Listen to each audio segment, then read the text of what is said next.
dari kumpulan peraturan K3 ya, yang halamannya 8.200-an itu ya. Mengapa kita perlu belajar tentang APD ini? Paling enggak ada 3 ini ya. Yang pertama, mahasiswa mau menjelaskan istilah dalam APD. Yang kedua, mampu menjelaskan dasar hukum pelaksanaan APD ya. Yang ketiga, mampu menjelaskan jenis-jenis APD dan cara menggunakannya ya. Jadi rujukannya itu adalah ada pada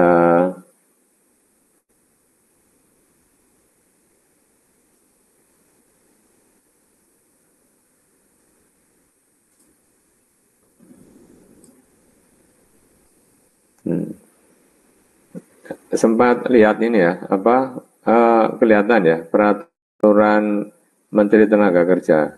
Terlihat, Bapak. Oh ya, jadi ini ada peraturan tentang APD ya, tentang APD.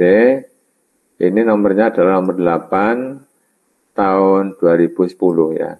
Nah, di sini dijelaskan secara lengkap tentang APD itu apa ya. Jadi mulai dari dasar hukumnya, kemudian fungsi APD itu adalah untuk apa ya. Alat yang punya kemampuan untuk melindungi seseorang yang fungsinya mengisolasi sebagian atau seluruh anggota tubuh dari potensi bahaya di tempat kerja. Jadi ini adalah fungsi protektif ya, fungsi mengisolasi ya. Jadi jangan sampai karyawan atau tenaga kerja ini mengalami kecelakaan ya, disebabkan karena entah karena kualitas APD-nya atau karena tidak tersedianya APD ya.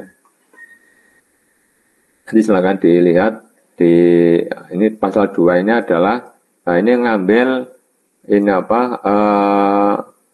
dari Undang-Undang Nomor 1 Tahun 70 ya, tentang pengusaha wajib menyediakan APD ya. Nah, tambahnya itu adalah ini, APD itu harus sesuai dengan SNI ya, Standar Nasional Indonesia ya. Dan APD ini diberikan secara cuma-cuma ya. Jadi tidak boleh karyawan beli ya. Kalau ada yang beli, berarti perusahaannya itu melanggar undang-undang ya. Kemudian APD ini meliputi apa saja? Ada APD untuk melindungi kepala, untuk melindungi mata dan muka, untuk melindungi telinga, untuk pernapasan, tangan, kaki, atau ada juga nanti APD untuk pakaian pelindung ya, atau alat pelindung jatuh perorangan atau pelampung ya. Jadi macam-macam nanti. Tergantung juga nanti pada tempatnya, apakah di daratan ataukah di lautan ya. Nah, ini pasal 4 lebih lengkap lagi tentang di mana APD ini wajib dipakai ya. Jadi ini berkaitan dengan masalah tempat. Ini juga merujuk pada Undang-Undang Nomor 1 Tahun 70 ya. Kemudian ini tentang kewajiban pengusaha atau pengurus ya, terkait dengan rambu-rambu ya. Kemudian ini manajemen APD ya, mulai dari cara mengidentifikasi sampai melakukan inspeksi dan evaluasi ya. Ini standar manajemen ya. Kemudian kalau APD rusak perlu dilakukan ya. Jadi ini cukup lengkap sebagai payung hukum ya. Nah, sekarang kita lihat satu persatu yang berkaitan dengan APD ini ya. Jadi APD sebagaimana yang tadi disampaikan, salah satu fungsinya itu adalah sebagai alat untuk mengisolasi tubuh dari tenaga kerja, baik secara parsial maupun secara keseluruhan ya. Kalau secara sebagian atau parsial misalkan ya, kalau itu adalah hanya berkaitan dengan mata saja atau telinga saja. Tergantung nanti potensi bahaya yang ada di tempat kerja itu ya. Ada juga yang seperti keseluruhan ya, seperti yang kita ketahui beberapa waktu yang lalu ketika COVID ini melanda di seluruh dunia ya.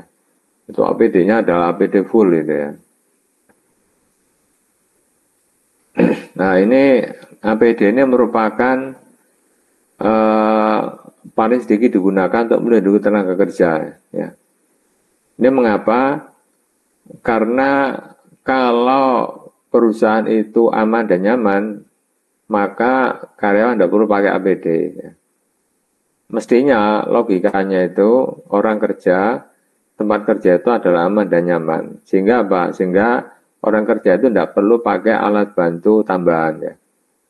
Tapi menjadi perlu alat bantu tambahan ketika apa? Ketika tempat kerja ini mulai tidak aman dan tidak nyaman ya. Ada yang tidak nyaman dan tidak aman itu by design ya. Ada juga karena memang keadaan. By design misalkan ya, kalau orang kerja di Krakatau Steel, pengeboran peleburan baja ya, besi ya, itu suhunya itu bisa 1000 derajat Celcius ke atas ya. Dan itu kalau tidak pakai APD maka apa? Orang tidak akan nyaman kerja di situ ya. Tapi kalau tidak ada orang yang kerja ya ada alat-alat konstruksi yang berbasis pada baja. Ya. Karena itu maka harus ada pabrik yang menyediakan itu meskipun suhunya itu adalah 1000 derajat Celcius. Terus caranya bagaimana? Nah ini namanya APD by design ya. Jadi memang didesain karena memang potensi bahayanya itu ada ya. Dalam rangka apa? Supaya pabrik bisa berproduksi ya. Makanya kemudian ada APD yang nanti melindungi seseorang dari suhu yang tinggi itu ya. Yang kedua adalah sebagai cara-cara untuk melindungi tenaga kerja ya. Jadi pelindungan tenaga kerja ini macam-macam ya. Ada pelindungan dari sisi teknikal ya. Ada dari sisi prosedur ya. Kemudian ada dari sisi tata cara ya. Ada dari sisi suasana atau lingkungan ya. Terakhir itu adalah pakai APD. Kalau seandainya semua yang ada di depan itu tidak bisa dipakai sebagai sarana untuk melindungi karyawan. Maka APD itu adalah solusi terakhir ya. Jadi APD ini bukan solusi utama ya. APD adalah solusi terakhir ketika sudah tidak ada cara lagi untuk melindungi tenaga kerja. Ya. Baik potensi bahaya yang berkaitan dengan desain ya, maupun yang kondisi real yang ada di industri ya. Kemudian bisa merupakan satu-satunya pilihan ya, misalkan pada tempat kerja konstruksi di mana dibutuhkan topi pengaman, safety shoes dan sebagainya ya. Nah ini yang penting ini ya, syarat-syarat APD ya. Yang pertama itu enak dipakai ya. Jadi jangan sampai APD ini menjadikan karyawan ini menjadi terbebani ya. Jika biasanya ciri orang Indonesia kalau terbebani, maka kecenderungannya itu adalah APD nggak dipakai ya. Karena dia membebani. Membebani itu bisa karena ukurannya, bisa karena beratnya, bisa juga karena bentuknya ya. Yang kedua tidak mengganggu kerja ya. Jadi sebisa mungkin desainnya, ukurannya itu adalah berbasis SNI ya. Jadi misalkan topi ya. Topi ya menyesuaikan dengan ukuran rata-rata diameter kepalanya orang Indonesia ya. Atau kacamata pelindung mata ya dari bahaya ngelas atau sinar ultraviolet ya, atau cahaya yang sangat terang ya. Maka jangan sampai ukurannya itu lebih kecil atau terlalu besar ya, tapi cari yang proporsional ya.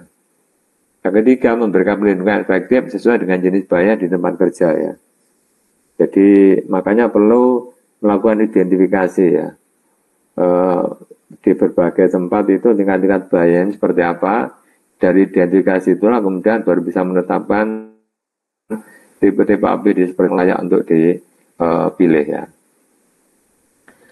Nah, kalau ada kelebihan, ternyata APD juga ada kelemahannya ya. Kelemahannya itu adalah apa? Kemampuan pelindungannya yang kurang sempurna ya. Karena itu maka APD ini adalah pelindungan terakhir ya, bukan yang utama ya. Sehingga apa? Sehingga ya APD ini tidak bisa kita jadikan sebagai satu tumpuan untuk melindungi tenaga kerja ya. Sehingga kesempurnaan berkaitan dengan perlindungan tidak akan bisa dibebankan kepada APD ini ya. Bisa karena tidak tepatnya pemakaian atau salah dalam cara menggunakannya atau kualitas APD itu yang kurang sesuai dengan SNI ya. Kualitas ini contohnya yang awal-awal saya jelaskan, ada orang kakinya kayak korengan ya. Ternyata bukan korengan tapi apa? Dia pakai sepatu tapi sepatunya bukan kualitas SNI. Sehingga apa? Ketika ada cairan kimia jatuh, maka kemudian menerobos permukaan sepatu, akhirnya kena kulit kakinya ya. Yang kedua, seringkali APD ini dipakai karena kurang nyaman ya, atau yang ketiga mengganggu penampilan ya. Sekarang ini ada kecenderungan APD itu sifatnya fashionable ya, ada unsur fashionnya ya, sehingga orang menjadi tidak hanya nyaman ya, tapi menyukai ya. Apalagi untuk karyawan-karyawan yang milenial itu ya. Kalau APD-nya fashionable itu lebih disukai ya. Ini ada beberapa dasar hukumnya yang berkaitan dengan Undang-Undang 1 tahun 70 ya. Pasal 3, pasal 9, pasal 12, pasal 14 ya. Ada juga Permenaker nomor 1 tahun 81 ya. Atau nomor 3 tahun 82 ya. Nah, program APD ini yang tadi kita ambil di Permen ya tahun 2010 itu ya, bahwa program APD ini akan bisa berjalan dengan baik kalau manajemen pengelolaan APD ini diterapkan ya. Jadi APD ini tidak hanya sekedar penyediaan ya, tapi di situ ada kebijakan dan komitmen, ada identifikasi, ada diklat pemakaian APD, pemilihan yang tepat dan kesesuaian, kemudian cara menggunakan, kemudian bagaimana cara memelihara, mulai dari cara membersihkan, cara menyimpan ya, cara memanage ya, termasuk nanti kalau ada APD yang sudah rusak, bagaimana cara mendaur ulang atau membuangnya ya, sampai kemudian ada sanksi dan penghargaan bagi orang-orang yang melanggar atau taat menggunakan APD ya, serta kemudian ada evaluasi ya.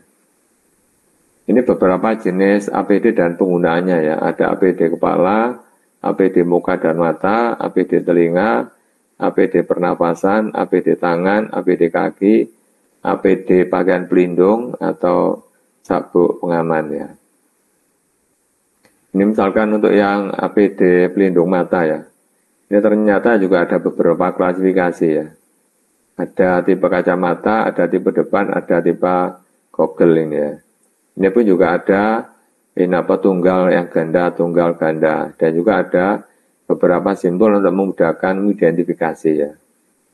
Nah ini beberapa bentuknya ya, mulai dari HA1 sampai dengan HC2.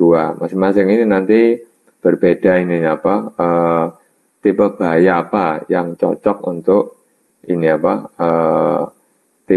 tipe kacamata pelindung ini ya. Ya, ini saya secara sekilas saja ya. Kemudian tentang APD pelindung pernapasan ya. Ini yang banyak kita temui pada saat COVID beberapa waktu yang lalu ya. Jadi juga nanti ada beberapa klasifikasi dan ada beberapa tipe bahaya yang berkaitan dengan itu ya. Ya, ada yang tipologinya itu adalah APR, ada yang SAR ya. Kemudian kapan memakai APR, kapan memakai SAR ya. Nah, kemudian kalau tingkat bahayanya tinggi, mana yang dipakai ya. Nah, kemudian APD pelindung tangan ya, ini juga begitu. Klasifikasinya ini ada beberapa ya. Kemudian juga berkaitan dengan tipe bahaya yang ada ya.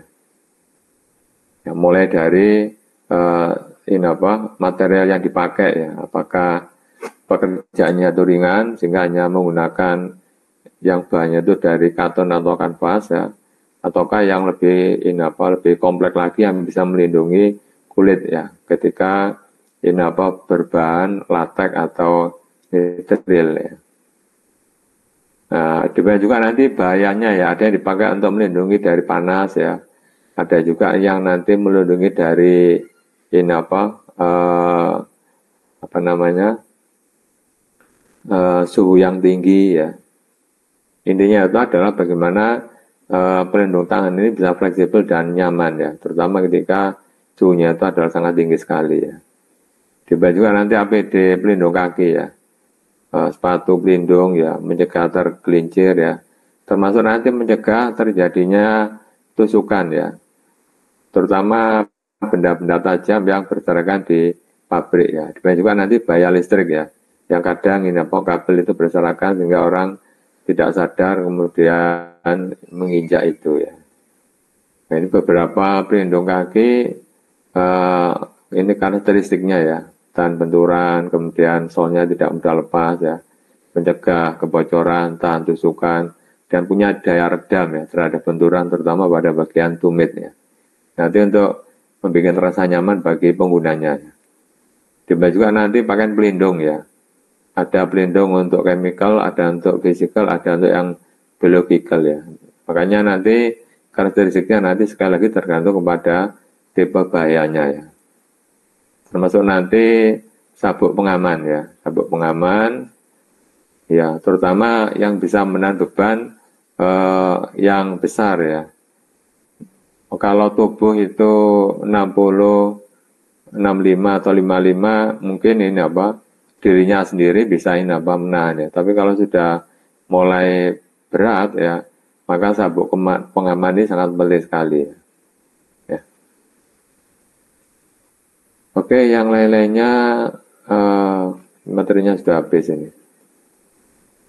Baik, dari sekalian itu sebagai pengantar ini kuliah malam ini ya, tidak terlalu lama. Silakan nanti adik-adik lanjutkan. Ini soal nggak usah dikerjakan ya, nggak usah dikerjakan. Sampai fokus saja ngerjakan makalah dan ngerjakan videonya ya. Baik, dari sekalian malam ini saya cukupkan sekian ya. Saya akhiri ya. Assalamualaikum warahmatullahi wabarakatuh. Waalaikumsalam warahmatullahi wabarakatuh. Terima kasih Bapak. Waalaikumsalam, terima kasih Pak.